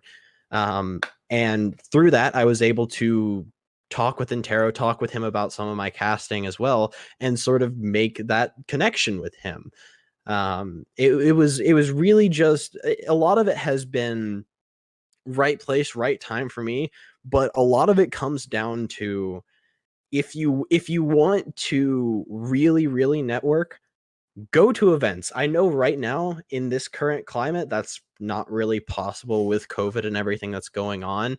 But if you have the opportunity and the means, go to the lands, go to the events, because that's where all the people are. That's where a lot of the people that are very prominent in the scene are going to be, and it's a very relaxed atmosphere. It's going to be easy to talk with them and make those connections. Whereas online, it feels like you're just kind of cold calling, and you're just kind of sometimes it feels like you're just kind of throwing yourself at them if you don't make that, like I was saying, the very natural connection sometimes. I mean, it's important to do whatever you can because not every person can get opportunities just, thrown at them. A lot of it comes to grinding as well and just knowing people, even if they seem like they might not be to an extent valuable to you right away. Every person you know and meet that you come across every single day has some sort of impact in your life. Like way back in my FGC game days, right? Like, so there was a person I knew who was running, some sort of league or org or whatever. And I was friends with him. He's a cool guy. And then he turned into the lead producer for that entire esport. But then he died. But still, it's really important to know all those people and get those connections. And then you meet more people. Yeah, I think that's one thing that I've had some conversations with, such as from people from ESA, is that getting casting experience to a certain extent is somewhat difficult. But I think that's where Collegiate has made a really good carving out their niche in that ecosystem necessarily. Like, such as I started doing CEA, I had no caster experience at all. And that's how a lot of other people have done it as well. And that's why T3 leagues such as Siege Cardinal League, ESA, and stuff like that, they like CR6 and CEA because they give people an opportunity. It's like a proving grounds. It's like, don't be afraid of humble beginnings. Take every opportunity that you can possibly carve out for yourself and try to take some initiative with those sort of things. But there definitely is a gigantic difference of trying to get into casting like from a more traditional means as opposed to being in Intero's 8,000 person Twitch stream and being, hey in chat, hey Intero, please let me cast Intero. Can you look at my VOD? Hey. It's like it could be sort of you're trying to get your foot in the door, but you have to really like grow and understand that a lot of things aren't gonna happen overnight. And that there are tons and tons of people that have really put in so much time and effort behind the scenes to get to the places where they are, and not even all of them are up at the top. Yeah, I think definitely the biggest point you can take away is if you're gonna try and get into casting, just grind. Take every opportunity that comes to you. Because if you take the more opportunities you take, the more you'll just naturally meet people without having to go out of your way and be like, "Hey, I'm trying to do this. I would appreciate whatever." You'll just naturally meet people and work with them, and I they'll. also kind of want to put a little bit of a warning on that. Don't burn yourself out, because I did that. In my earlier days of casting, I took every single opportunity I could. I think I cast maybe 5 days a week for the first like 3 months of my casting. That is exhausting. It It really is is. it is not very sustainable, and you will burn yourself out quick. Now, I'm not saying don't accept opportunities, but know your limits. But if an opportunity comes your way and you can, and it seems like a decent one as well, then go for it. And that's another thing is I got from just talking to other people as well, is know your worth as a caster as well, and don't just take every single league that comes looking your way for work, because again, it gets to that point where you're just doing stuff that can end up burning you out, and it can just be busy work at that point. You're not working, you're not really improving yourself, you're just doing it to do it at that point if you do it so much. um which I can admit I got to that point when I was nearly burning myself out. I was just casting to cast. I wasn't really improving myself. I wasn't really taking the time to take a step back and look, okay, how do I change this? But as soon as I stepped back from like 3 of the leagues I was casting, I cut it down to just like 2 that I would be working on. I was able to take a serious step back. I was able to focus. I was able to do other stuff than just cast, but I was also able to take a step back and look at my casting and see, okay, next week, what am I going to do to try to improve this? Nah, man, you're just a non-grinder. Oh my god. You're not the Dan of casting. Man. But I guess that's also, that could be a very good transitional point to the biggest tips for upcoming casters. As I guess we can, I don't want to sound cocky or anything, like we have a somewhat like carved out a little role in the T3 scene as well as Collegiate. So we have some sort of platform to stand on. We can give some tips as well. If each of you guys want to run through that. Biggest tips, just cast. Dear God, don't talk forever too. Yeah. I think probably probably the 2 biggest things is 1, actually cast, like Crow said, and 2, find people outside of your bubble of people that you talk to look at your casting. Find someone that will be blunt with you and be very just straight up about what you're doing and will give their honest opinion on it. Because getting criticism like that is going to be one of the only ways that you can truly improve. Because I stayed pretty much the same with my casting until I went to Stokes and a couple, and like I think like the production, one of the production guys at my university's esports club, and a couple of other people that I knew, I sent them my VODs. And until then, I was kind of just doing the same thing with casting. I never really truly improved. After then, though, I was able to, they gave me feedback, and I was able to take a step back and look at myself and be like, okay, I am doing these things. I need to make a serious effort to change these things and make myself a better caster. I didn't feel like I got better until I started doing that. And since then, it's been something that I've done constantly. And I've always, if anyone ever comes to me for advice, that's one of the biggest things I tell them is get someone honestly who is not your friend to do it for you. If you someone who hates you. Not someone who hates you, but someone who's just going to be honest with you and isn't going to sugarcoat things. You need someone who will be just straight up with you that will call you on your BS if you're pulling some BS in your casts. Yeah, I think that's actually a good point for casting itself too. I feel like one of the reasons why, like, I've kind of been juggled between a bunch of leagues, and then people contact me, and why, you know, I'm on pretty good standing with most of, if not all, the T3 community, is I think an important thing to remember when you're casting is don't be afraid to call people out for having a crappy performance. If you sugarcoat professionally, yeah, obviously don't be like, man, this dude sucks, drop him. Like, don't do that, obviously. But you don't want to sugarcoat too much. Like, if a team is throwing, you know, say, you know, these guys are having the advantage in so many rounds and they just can't close it out. They've been throwing them away. They're either making, you know, not great decisions, they're making dumb plays, or they're just straight up, you know, getting too over aggressive, whatever, and call people out for their mistakes. Because I feel like casters who are a little too timid, chat will call you out.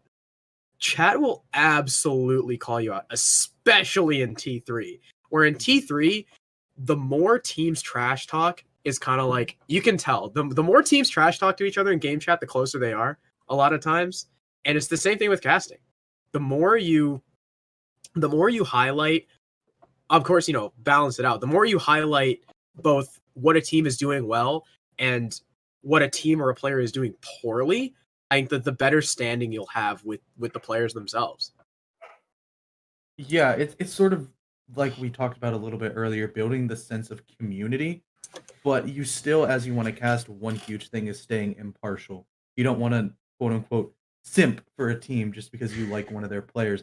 You don't want to be like, oh no, these guys can do no wrong, even if they're getting beat 6-0 currently. Like, you Yeah. have to be able to really say what's true and try to stay in that level where you're talking about both teams evenly. Even if a team has thrown a couple of rounds, maybe they're down 3-1 and not looking so hot. Siege is one of those games that just like a snap, it can completely turn around. Maybe Yeah, the map is just super defender sided and just don't those kind of focus on things. the don't focus on the bad for too long. Hit it, talk about it, but do not focus on it. That is the thing. And try and like you're saying, being impartial, find something to talk about with the other team as well. Unless it was an absolutely monumental throw that changed the entire course of the round, then you can kind of focus on it. Like, for example, the example I used before where DP fires in a 1v2 and Maestro swings. Like, I talked about, everything that Team Rose did right and why Thunder Logic was kind of falling off in that round up to that point. And then it was like, bro, but Maestro, come on, man. You Wow. had that round in your pocket. You peeked, you threw it away, and then the bandit stood there and held the cross. DP Fire I'm going to echo exactly what I said. DP Fire has played in the the top echelon of T3 for years. He knows you're both in the same room. He knows you're going to be holding a cross. Because after Maestro died, he just pre-fired where the bandit would be holding, and bandit just took it. So it's like, at that point, if it's a colossal misplay by one team, and that's the changing point in a round, then you can focus on it. But like Liz said, make sure you also talk about why a certain player or how a certain player or how the other team took advantage of that. You So gotta kinda do say- what feels right. Yeah. Well, to a point. Well, I mean, as long as you're educated somewhat of what you do, eventually, like I said, it's like observing. You find that tempo that works well for you, and we can talk about theory all day, but just like a normal practice in anything that you do, besides maybe, I don't know, mathematics, you gotta do mostly a gut feeling kind of position as well, because theory and paperwork can only take you so far. You gotta execute it and bring it home into your own flavor and make it your own craft to really have that audience reeled in and show them what kind of storyteller you really are. Mhm. Yeah, and with that, that's kind of the last little bit that we had on our outline, but I guess we can turn it over to a full open chat, some rapid fire questions if you want to type Oh, I those love out. questions. Oh yeah, we yeah. actually have had one one we more. more have a that question. was we had one that was added by Blue Panda asking what should match prep look like. We kind of hit on this. Imagine prepping for matches. Yeah, don't ask Crow about it because Crow doesn't prep for matches. Yeah, I mean- I have my notes that I take on the fly, and because He has his brain. it's kind of that information.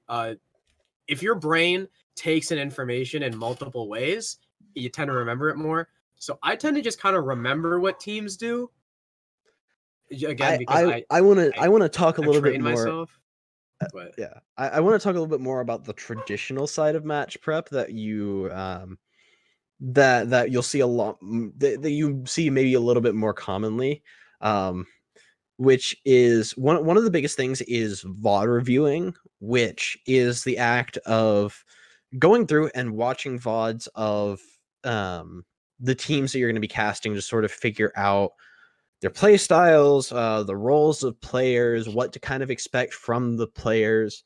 And if you have VODs of the specific matchup you're going to be casting that has happened previously, watch that. See how these teams have interacted in the past and see if you can sort of feel things out through there. And if possible, get other people to watch it with you to give you insight. If you've got a friend of yours who is a coach or is a competitive player or something like that, get them in there to help you out to understand something. And if you interpret something the wrong way, have them there so they can call you out and be like, no, this is there because of this, to help you, because the more understanding that you can gain from it, the better things can go, honestly. I want to answer the question a little differently than everyone else has. Everyone else is giving great answers, but what I want to do is talk about like what you want to do before you start prepping for casting, because there's a whole different array of answers. For me in my past, going way back, sometimes it involves screaming in front of the mirror Sometimes it makes, a pot of whole coffee, a few energy drinks. You gotta like warm yourself up, get rid of that anxiety, shake out your arms a little bit, scream in the mirror again. You gotta do whatever you can do to make yourself comfortable in front of in this instance, a camera or a microphone, and give the best performance possible. Because you don't want to start off all shaky.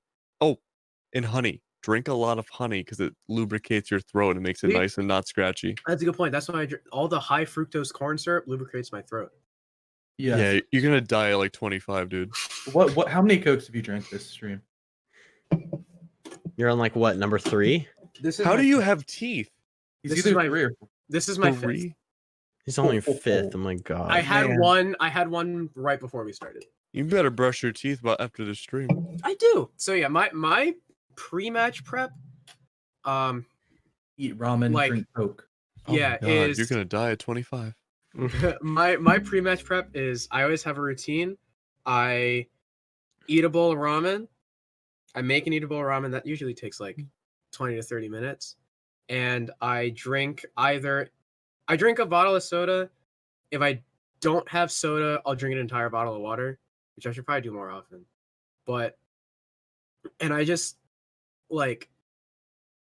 talk to someone. As long as my voice gets warmed up and I'm talking right before the cast, I feel like that does a lot of good for my voice. But other than that, there's not really. I don't know. I feel like I haven't really had much confidence issues because I just like casting. I just think I've always thought it was really fun, so I've never really had an issue with like being too nervous about it. Well, for me, what it comes down to for me is that I just have like anxiety issues sometimes for really anything, and casting's no different. So it's just that the act of starting it can be rough no matter what it is, but not everyone's the same. And sometimes that's why you got to do your routine just to get yourself feeling really good, feeling comfortable, and in that mindset to present in front of possibly thousands of people with relative ease. Yeah, it's just like one of those things you're trying to find. At the end of the day, you're performing. And if you have any sort of stage fright, there is a little bit of a difference between hopping on like a camera and a mic as opposed to standing up on a stage. But ultimately, if you want to follow your dream all the way up to the top, you're gonna be sitting on a stage and trying to project yourself to hundreds and hundreds of, maybe even thousands and thousands of people that share the same passion as you. I saw one more question of why do you do what you do? Like, why do we put ourselves out here and continue casting on this? I think ultimately it does just come down to it's a really great hobby, and I think we all share a passion for the growth of the scene and everybody that we've met with this game. And it's just ultimately it's the sense of community and trying to continue to further things such as the collegiate scene, which is what I'm mainly with. I've been bringing myself slowly into T3, but I think mainly collegiate is my space so far because as both a player and a college student, it's just sort of where I feel as good. I know Crow, you just really love the T3 scene because you know every single player that has ever played on any team. If we want to reference the doc. Oh gosh, that's something we haven't even talked about. I kind of want to throw it in there just for those of you who are unaware of it. The doc is something Crow has been working on for what, 4 years now? It's the crustiest Google Doc document you're ever going to see. 3 years. If you want to see what shame and way too much time on your hands looks like, it's a Google Doc document with 145 pages long. I don't even think I it's 100. It's I don't 142. even think I've written that much in college. It's 142, and what it contains is every single Pro League roster that has ever existed since season 1. Yeah. And also any roster that led to an invitational spot, I think was the other caveat. Yeah, so any minors that result in an invitational spot, like DreamHack Montreal was one. Coupe Valencia. De France. Yeah, the Coupe de France. The Paris Major. 161 pages. That's what we're at. 61. Oh, yeah. It's gone up 10 pages since I discovered it. Well, because I had to add all of APAC, Latin America, including Sudamericano. So, Yeah, Crow has a It's gotten bigger. lot of pages and a lot of I time don't on know his why. hands to do I always this. thought like I started it before Liquipedia was a thing for Rainbow, and the earlier stages are a little more complete than Liquipedia is. Yeah. At this point, I just keep it up to date for posterity. But back to the why do we cast question. I always thought it would be fun. At this point, it's just my favorite hobby that I have. My favorite hobby that I happen to get paid for. Like I just think it's fun. The only reason why I would want to grow and get up to T2, CCS T2 T1 is just because I think casting better teams would be more fun. I do this purely because I enjoy it. I Yeah. go to school to be on TV, so I'm hoping to just do anything to be on camera. I go to school to be a mechanical engineer, so I don't. This has no correlation. It's just sort of breaking the mold of, oh no, I'm an engineer. I don't know how to talk. Yeah, I'm But going for hey, computer I engineering. talk.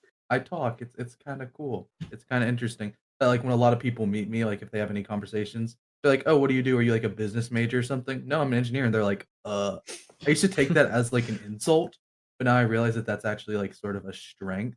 And being able to be outgoing can just build in different ways, especially in the casting scene of where we're putting ourselves out there constantly. We're just we can have people hiding behind their keyboards on the other side of the globe say, "Why is this chunky monkey staring into my soul?" And I'm Yo, like, you "Yeah." got called Chunky Monkey. That I got was called a funny. chunky monkey the other day during a stream on ESA because I was just sitting there staring at the camera, just trying to maintain eye contact. And this dude goes, "Why is this chunky monkey staring into my You don't soul?" read the chat during That your was funny. casting. Oh no, I do. And then he proceeded to simp over me because for like the entire rest of the game because I don't understand how things work like that. But with that, yeah, I guess both Keg and Loaf still have to answer why they cast, why they do what we do. I go to school for film, so I like to be on camera. Whatever it takes to get my voice and my face out there is what I'll do.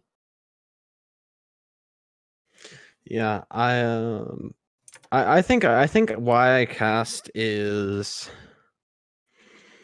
I think it's just become very enjoyable for me.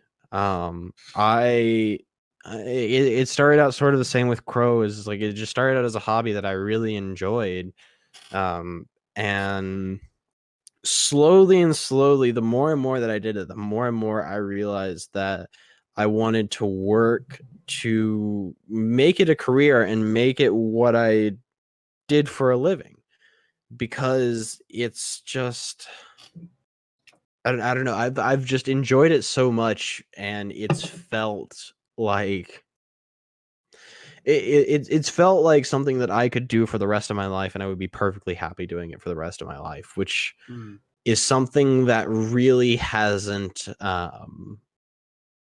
it really hasn't happened with me for anything else before. It's really just been with casting that I felt that way. Yeah. Mhm. Definitely is a really great hobby. But I think at this point we've run out of questions, so we can just go ahead and close out. Did you guys want to plug anything like your Twitter or whatever? Say your names once again. Yeah, I mean, come follow me on Twitter and Twitch and YouTube and all those other fun things. My name's Keglunek, Kegluneq. You can find me at all those places. Yeah. Loafcasts on Twitter, Loafcast R6 on Twitch. Those are pretty much the only two platforms I use pretty actively. Yeah, that's pretty much it for me. Is that I don't number even- 6? What? Oh, my. Yeah, Coke How number much 6. sugar can go in your body? Look at and he's skinny too. You're Dude. I gonna wish go I had into your shock. metabolism, bro. I'm how tall? I'm 5'9". I'm short because I'm Asian. I'm 5'9", and I think I'm 126. We're the same height. Well, I'm Pounds? 5'10", but we're roughly the same weight. But jeez, you're gonna die. I have ramen daily, and I have soda daily. It's gonna catch up to you. When I go to eat fast food, I have like 3 burgers. It's great. Life's great. Wish I had an Asian metabolism. Yeah, wait, what were we plugging? Socials? I don't Yeah. use I don't You're use active on Twitch Twitter. because my internet's not good enough. I guess I have a Twitter. What's my Twitter at? Wait. I don't Crow hee hee. Oh, it is. You're right. At Yeah, Crow it's Hee Hee Crow with 2 Hee Hee. E's. Hee hee. Oh, hey, Blue Panda. Thanks for the follow, man. Yeah, and I guess I've been moderating this panel. I also Yeah, don't cast a follow little Connor. bit. Yeah, I'm trying to get a Twitter presence. So CDAPS R6 as well as CDAPS R6 on Twitch. I occasionally stream if I have a comp match, maybe like a couple ranked here and there, but just mainly just for fun, the vibes.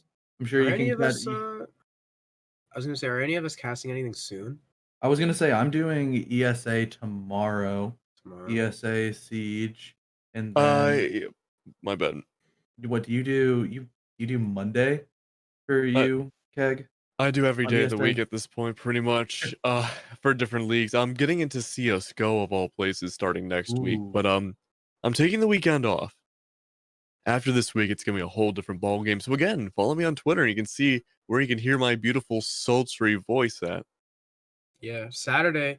Saturday I'm doing EPS. Sunday I'm doing AGN. Those are two of the other three. The big three are ESA, EPS, AGN. So that'll be the next time I do anything. Yeah, I'm waiting on some stuff. I think I'm taking a little bit of a break this weekend. I've gotta head back down to Knoxville for a couple of things this Non-grinders, weekend. man. SMH my non-grinders. head. I'm It's sorry. it's called I have a life and I have a job that I'm trying to get. All right. Yeah, Alright. I'm I trying to guess. move into my own place. All right. I need to figure this stuff out. Yeah, and I guess we don't want to gloss over the collegiate. I don't exactly know CR6's summer league, but I know that CEA summer league is still going strong. It'll be starting back up next week. I believe I'll be casting on Wednesday for that as playoffs start. So that'll definitely be fun. Make sure to follow both the channels that we've been streaming to today, CR6 and CEA, because there's just a whole lot of potential in the collegiate scene. But with that, I guess we can go ahead and end stream unless any of you guys have any more pressing questions on our side. No. No, I'm good. I'm good. I think we covered just about everything in casting. Now, with this, if you go back on YouTube or wherever this goes, watch it, you'll be the best caster in the universe. Yeah, ever. Maybe Ever. Better than Kicklin and us. Taro can watch it I'll retire. for tips. Finally. I just want to say Alrighty. again, Crater and Snail, I love you both. That's it for me. Alrighty. Peace out, everybody. So yeah.